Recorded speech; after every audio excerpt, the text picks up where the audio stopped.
Hi, my name is Sara Liss. I am a Jewish, autistic, otherwise multiply disabled, queer, non-binary person.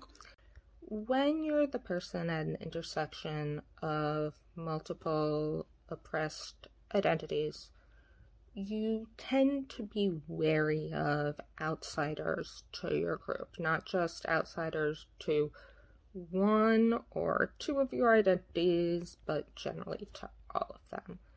Because even with communities with welcoming arms to people like you, in the disability community, even with the LGBT community, even with the Jewish community, and they are really welcoming to people. They want people to spend time in them, get to know them, even if you're not a part of them. We really want you to understand what it's like to be one of them. But they don't always welcome all of you. They might welcome part of you.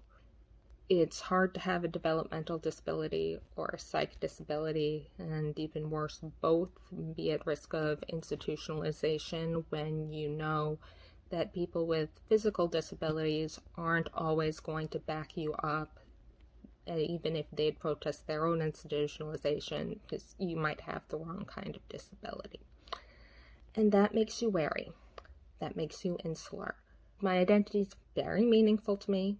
They reflect how I see the world, not always in ways that people outside of them would anticipate. For instance, as a Jewish person, I really don't have an internal concept of grace as most Americans would understand it. Judaism has a structure in which forgiveness not only is required from God, but of the people you harmed.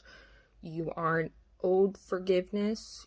You have to work to repair the damage you did. Even when you've repaired some of the damage you've done to the person you harmed directly, that doesn't salvage the harm that you have cast upon their children and their children's children, because the effects will last.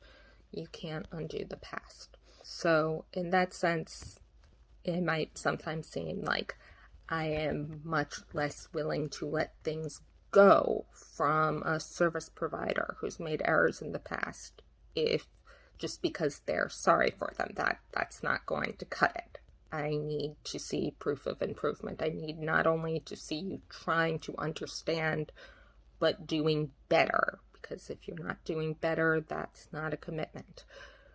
It means that when I'm considering things like fasting for religious reasons, whatever my health prognosis is, whatever my doctors are saying, that stuff is between me and my doctors and my rabbis, my personal doctors, the people who are specifically treating me for specific conditions. That does not mean my AIDS. That does not mean other types of service providers. It's within the remit of a specific group of people who I trust for that specific reason.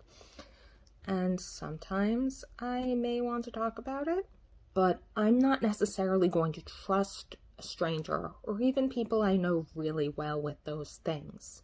I don't have faith that all people are safe to share all parts of me with. And there are some times when there are things that are really important to me in my practices and my life that are going to conflict with what you see from me, and I'm not going to be willing to share all of them because that's not safe for me. It's not necessarily that I feel like I'm not safe with you specifically, my fellow disabled people, whatever marginalized identities they have as well. They do or don't. They're not going to give you all the faith that you expect by virtue of just saying that you're here to help us. We have reasons to doubt that.